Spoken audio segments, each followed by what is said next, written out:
Bank Nifty ने 656 point का यहाँ पर मूव दी है। मैं 3-4 दिन से अपने प्रीवियस वीडियो के अंदर मैं एक्सप्लेन करते आ रहा हूँ कि ये वाला जो एरिया है ये हमारे लिए एक सपोर्ट का स्ट्रॉन्ग सपोर्ट का काम कर रहा है और ये वाला एरिया हमारे लिए एक स्ट्रॉन्ग कर रहा है। प्राइस देखो यहाँ से नीचे की तरफ टेस्ट डेली टाइम फ्रेम के हिसाब से ये कहाँ तक, और जैसे प्राइस हमें दिख रही है, सिंपल बात है कि भाई प्राइस ऊपर की तरफ जा रही है तो अब और ऊपर जाएगी यहाँ से नीचे।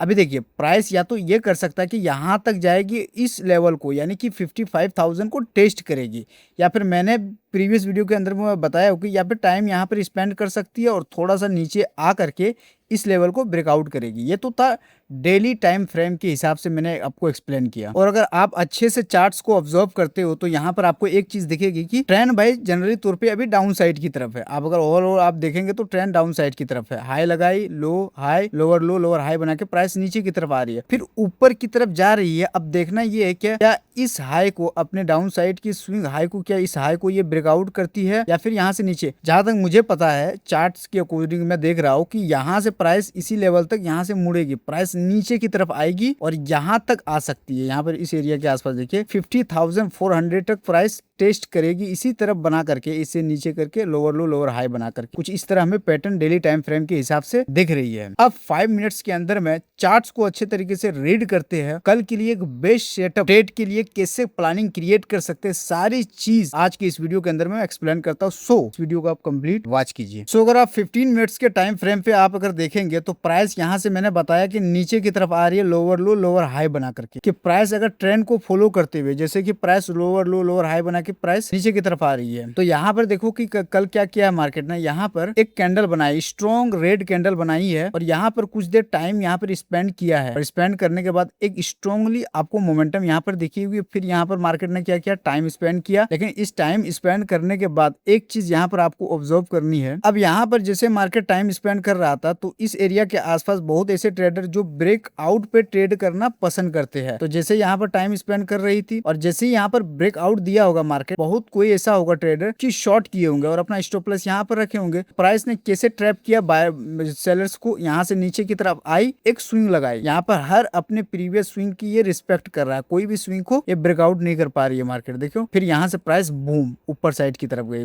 कुछ इस तरह पैटर्न, मतलब कि प्राइस अप है। 3 मिनट्स के अंदर में देखेंगे या 5 मिनट्स के अंदर में टाइम फ्रेम के अंदर में देखेंगे, प्राइस भाई हमें अप साइड की तरफ दिख रही है कि प्राइस बुलिश है अभी। लेकिन अगर डेली टाइम फ्रेम के हिसाब से मैं बात करूं तो प्राइस अभी डाउन है, जो मैंने एक्सप्लेन किया था। ट्रेड हमें कैसे लेनी है, I can explain A to Z। यहाँ से इस चार्ट को देखिए तो डाउन साइड की तरफ है, स्विंग लोअर हाई बना के प्राइस ऊपर की तरफ गई, फिर नीचे की तरफ। अगर कल मार्केट जैसे मंडे के दिन में अगर प्राइस इसी ट्रेंड को फॉलो करते हुए आएगी, जैसे लेट सपोज कि यहाँ पर ओपन होती है, इस एरिया के आसपास ओपन हो जाती है और प्राइस ओपन होने के बाद या तो प्राइस ये कर सकती है, यहाँ से प्राइस हो सकती है यहाँ से नीचे की तरफ आएगी। मतलब देखो एक चीज समझो कि अगर प्राइस 54,600 या फिर 54,200 के बीच में ओपनिंग होती है, इस एरिया के बाद ओपन होने के बाद टाइम स्पेंड करती है, टाइम स्पेंड करने के बाद अगर ये ब्रेकआउट करती है और ब्रेकआउट करने के बाद नीचे की तरफ आती है और एक स्विंग हाई लगाती है,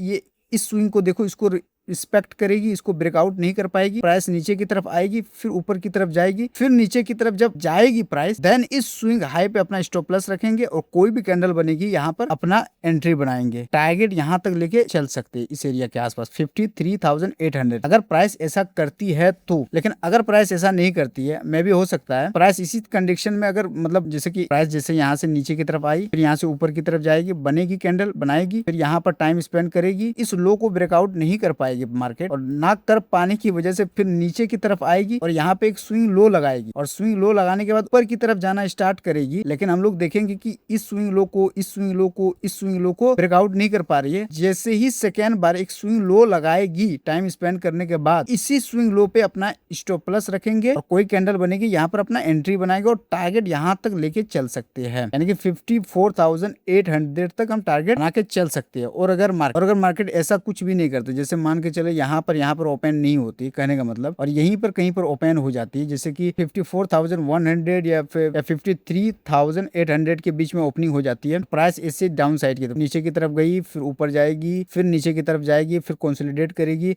तो कहने का मतलब एक प्राइस एक्शन इसको बनने देना है डाउन साइड की तरफ, देन आपको ट्रेड लेना है। और अगर इसी तरह ऊपर साइड की तरफ यहीं पर ओपन हो जाती है तो एक मतलब कहने का मतलब आप जब चार्ट्स को देखेंगे तो चार्ट से ही आपको क्लियर हो जाएगा कि एक ट्रेंड बनने देना, आप साइड की तरफ बनने देना और डाउन साइड की तरफ, उसके हिसाब से आप ट्रेड कीजिएगा। तो सारी चीजें आज की इस वीडियो के अंदर में मैंने डीपली एक्सप्लेन किया हो, price action plus chart patterns plus आपको किसके फेवर में जाना, ट्रेंड को फॉलो करते हुए जाना है, किसके अकॉर्डिंग आपको ट्रेड लेनी है। और मैं एक टेलीग्राम ओपन किया हूँ, और अगर आप लोग